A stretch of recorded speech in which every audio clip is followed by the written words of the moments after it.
Saat itu mungkin ada shift Bapak Ibu, shift 1, shift 2, shift 3. Tetapi kebanyakan mereka kerjaannya tidak mengenal waktu. Kalau temannya lagi jaga malam, dia juga ikut jaga. Kalau dia jaga siang, temannya juga ikut jaga. Solidaritas daripada pekerjaan gembala ini cukup kuat, tidak mengenal waktu. Bapak Ibu Saudara, di sini kan bukan hanya hamba Tuhan ya, bukan hanya pendeta maksud saya. Dan bersyukurlah kalau kita memiliki gembala yang siap setiap waktu. Oleh karena itu para pendeta, para gembala ini butuh dukungan doa daripada jemaat semua, supaya Tuhan berikan kekuatan dan kesehatan pada hamba-hamba Tuhan di tempat ini Bapak Ibu.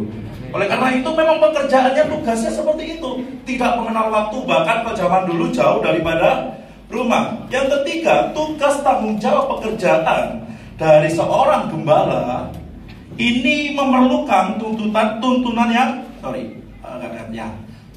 yang besar. Dia mengorbankan nyawanya. Apapun itu dilakukan supaya domba-dombanya itu tetap sehat, domba-dombanya itu tetap hidup. Belum lagi dia dikasih perintah multiplikasi.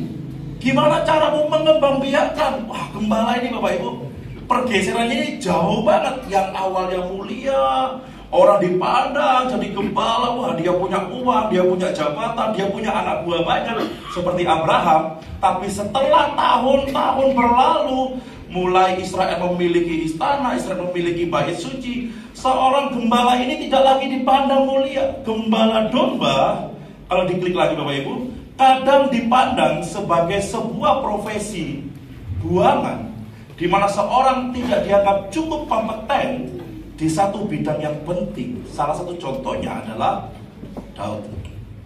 Kakak-kakaknya Daud, wah, memiliki spek, ya, memiliki kriteria sebagai seorang prajurit. Ya ini bisa nih, bintang nih, ini cocok nih, calon-calonnya jenderal. Lihat Daud, aduh, gagal produk. Udah deh, kamu jaga kambing domba, kamu jaga sana di sana. Gimana caramu? Entah kamu seperti apa, pokoknya kawanan domba papa mama ini baik. Itu dipandang sebelah mata. Profesi ini akhirnya dipandang seperti seorang yang buangan Bapak Ibu. Atau dengan kata lain, klik lagi, gembala ini, domba ini sering diterpinggirkan dan jauh dari keramaian. Karena di kota itu nggak boleh dirusui. Ya di tempat saya juga gitu. Kalau ada kambing, ya di tengah jalan itu kan maaf kata ya, dia bisa buang sembarangan ya. Apa yang sudah pernah dia makan itu disikirkan, orang mulai bau dan sebagainya. Di zaman dulu pun seperti itu. Gembala domba ini terpinggirkan, jauh dari keramaian dan jauh dari kota. Akibatnya apa?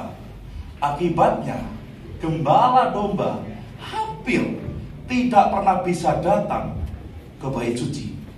Karena tugas tanggung jawab mereka harus mereka emban tanpa mengenal waktu, tanpa mengenal musim. Akibat dari mereka tidak pernah datang ke gereja, mereka mulai jarang beribadah. Kalau sekarang kita masih bisa beribadah Natalan dengan sukacita, ini semua karena karunia Tuhan Bapak Ibu Saudara. Yang kedua, gembala karena jauh daripada rumah, ini yang paling penting, dia tidak bisa mempersembahkan korban. Di mana tuannya yang punya domba, kalau salah langsung ambil domba 1, lembu 1, kambing 1, merpati 1. Tapi gembala nggak bisa persembahkan. Mereka punya masalah di keluarganya, dan mereka juga punya masalah dalam kehidupannya secara pribadi. Apa itu dosa? Dosa, gembala juga punya dosa. Mereka melakukan kesalahan. Oleh karena itu saya berpikir, kenapa ayat ini datang kepada gembala pada waktu malam hari. Saya ungkapkan tentang sejarahnya yang di atas tadi Bapak Ibu. Dan gembala ini mungkin dia iri. Ya orang-orang kota itu tiap Sabtu, kan Sabtu mereka ibadah ya, tiap Sabtu mereka datang ke bait suci. Kita nggak pernah. Mereka bisa datang mempersembahkan korban, dosa mereka ditutupi. Kita nggak bisa. Kita kerja. Kita nggak bisa memikirkan diri sendiri. Kita memikirkan tugas tanggung jawab kita. Mungkin mereka berunding, 3, 5, 6. Piye ini lek mati masuk surga ora ya? Ora. Mau kita nggak pernah persembahkan korban bakaran. Gimana dosa kita diampuni? Bagaimana kesalahan kita boleh dihapuskan? Tidak bisa. Nah, kita baca ayat ini sama-sama dengan keras dan lantang Bapak Ibu. Ya. 2, 3. Lalu kata malaikat itu kepada mereka, jangan takut, sebab sesungguhnya aku memberitakan kepadamu kesukaan besar untuk seluruh bangsa. Di tengah mereka mungkin nggak ada firman Tuhan ya dalam masa transisi waktu itu ya. Tuhan benar-benar nggak ngomong. Gembala mungkin bingung. Orang-orang yang bekerja di padang gurun, padang rumput ini bingung gimana nih caranya. Tiba-tiba malaikat Tuhan datang. Kata-kata pertama yaitu jangan takut. Kenapa kok malaikat Tuhan ngomong jangan takut? Yang pertama, kalau kita baca dari sejarah, kalau malaikat datang itu selalu membawa kabar. Bagi manusia yang kurang enak biasanya teguran. Mereka kaget. Yang kedua, malaikat itu kalau datang biasanya ada di Alkitab berkata, kalau melihat kemuliaan Tuhan maka manusia akan mati. Tadi teguran, terus buat kemuliaan Tuhan mati. Yang ketiga biasanya malaikat bakal sesuatu berita yang bisa bikin bencana yang gak enak Bapak Ibu. Nubuatan yang gak enak. Gembala, maaf kata, yang mungkin pendidikannya kurang tinggi, mereka pergaulannya hanya, maaf ya, seklumet itu toh Bapak Ibu. Yang dibicarakan itu saja. Tiba-tiba datang kemuliaan Tuhan. Mereka awalnya bukan sukacita, mereka takut. Salah apa saya? Waduh, mati kita. Malaikat datang, jangan takut, sebab sesungguhnya aku memberitakan kesukaan besar kepada untuk seluruh bangsa. Ternyata malaikat membawa berita yang pertama, pengampunan dosa. Sama-sama katakan pengampunan dosa. Pengampunan dosa. Di Imamat 4 ayat 1-3 saya bacakan. Tuhan berfirman kepada Musa, katakanlah kepada orang Israel, apabila seorang tidak dengan sengaja berbuat dosa dalam sesuatu hal yang dilarang Tuhan, dan ia memang melakukan salah satu daripadanya, maka jikalau yang berbuat dosa itu imam yang diurapi sehingga bangsanya turut bersalah, haruslah ia mempersembahkan kepada Tuhan karena dosa yang telah diperbuatnya itu seekor lembu jantan muda yang tidak bercela sebagai korban penghapus dosa. Ingat tadi saya katakan, gembala tidak punya uang, gembala tidak punya harta domba, dia memang menjaga kawanan domba. Tapi dia tidak memiliki kemampuan untuk mempersembahkan korban penghapusan dosa. Saat ini semua terjadi, dosa terjadi, Tuhan memberikan satu ketentuan di awal. Dosa ada korban. Ya, ketentuannya, dosanya kecil, setengah besar, dan besar. Tuhan kasih ketentuan di Imamat itu Bapak Ibu. Dan itu dilakukan tahunan, ratusan tahun.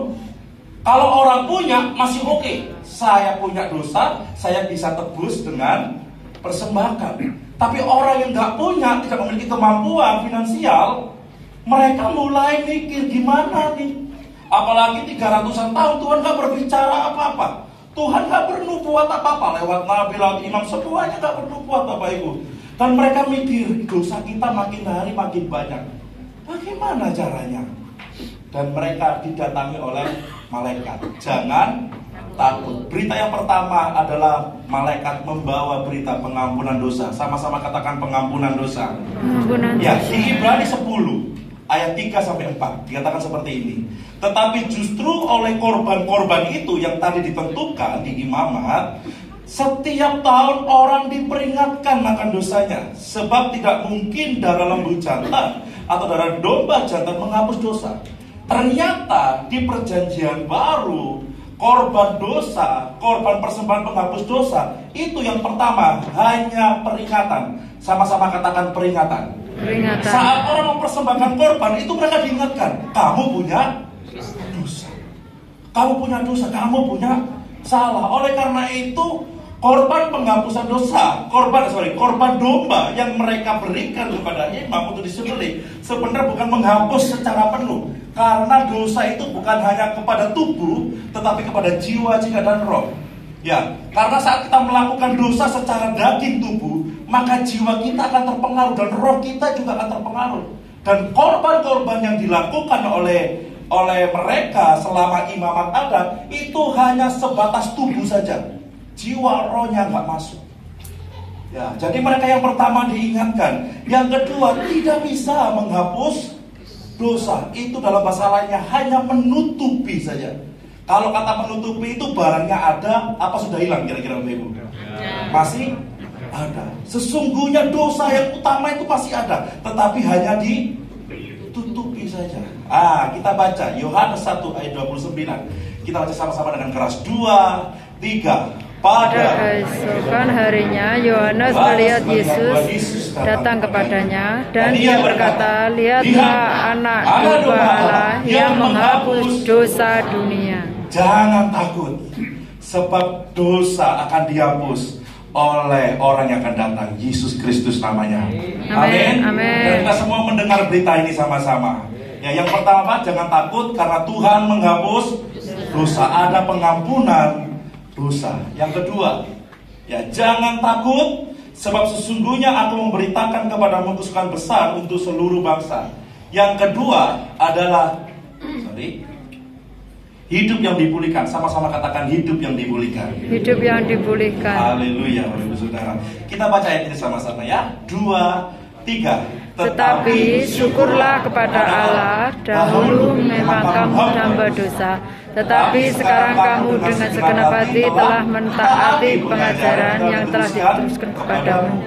Kamu telah dimerdekakan dari dosa dan menjadi hamba kebenaran. Yang awalnya hidupnya berantakan, tidak berguna, tidak berharga, hidupnya dipulihkan menjadi hamba kebenaran. Jangan takut karena dosa kita diampuni. Yang kedua, jangan takut, dia membawa berita baik, hidup kita dipulihkan. Amin. Dulu yang kita berdosa, sekarang kita dibenarkan oleh darah Tuhan Yesus Kristus. Memang kita tidak pernah mengerjakan kebenaran, Bapak Ibu, tetapi karena anugerah Tuhan, karena iman kita kepada Tuhan, segala sesuatu di dalam Dia dibenarkan, hidup kita dipulihkan. Bukan hanya status kita yang dipulihkan, bukan hanya ex agorazo, dipindahkan dari pasar budak kepada kebenaran atau kebebasan, tetapi secara tubuh saya yakin percaya Tuhan sediakan berkat. Ini menurut saya, Bapak Ibu, yang pertama berkat surgawi, yang kedua berkat duniawi. Siapa yang percaya mati masuk surga, angkat tangan, boleh tahu? Amin, saudara. Nah, dan berkat kedua adalah berkat jasmani. Selama ada di dunia, Tuhan juga sediakan berkat bagi orang yang mengasihi Dia. Amin. Ya, saat Dia datang jangan takut, karena hidupmu akan dipulihkan dan akan diberkati oleh Tuhan. Dan luar biasa, Bapak Ibu, jangan takut. Mari kita nikmati firman Tuhan ini sama-sama. Dia datang bukan sebagai bayi, tapi Dia datang sebagai raja, dan Dia menguasai semuanya. Amen. Dia yang menempatkan kita, dan Dia bertanggung jawab atas kehidupan kita. Jikalau Bapak Ibu datang hari ini dengan kesusahan, dengan kelemahan, dengan apapun, percaya, jangan takut bahwa hidup kita akan dipulihkan oleh Tuhan. Yang terakhir, Bapak Ibu, jangan takut sebab sesungguhnya aku memberitakan kepadamu kesukaan besar untuk seluruh bangsa. Yang pertama tadi apa, Bapak Ibu? Pengampunan dosa. Yang kedua, hidup dipulihkan. Yang ketiga kita baca sama-sama. 2, 3. Jaminan masa depan. Amin. Orang yang dulu dosanya nggak bisa diampuni, orang yang miskin nggak bisa mempersembahkan korban, mereka nggak punya masa depan. Aduh, aku kalau mati kemana? Mereka blank, Bapak Ibu. Mereka nggak punya ya. Kayaknya masa depan itu hanya untuk orang-orang kota. Gembala-gembala kayaknya nggak punya harapan. Mereka merasa tersisihkan, mereka merasa diasingkan, mereka merasa dikucilkan. Tapi satu kali firman Tuhan masuk, jangan takut, dan Dia memberi jaminan masa depan. Kita baca 2 Timotius 1 ayat yang ke-7. Ya. 2 3. Sebab Allah memberikan kepada kita bukan roh ketakutan, melainkan roh yang membangkitkan kekuatan. Amin. Banyak orang berkata 2023 resesi. Saya berkata 2023 berkat Tuhan penuh kepada umatnya. Amin. Memang boleh Bapak Ibu kita lihat berita, tapi Tuhan tidak pernah memberikan roh ketakutan. Tapi justru di akhir tahun Tuhan berikan roh kekuatan kepada kita. Amin. Apapun yang terjadi, Tuhan bersama dengan saya.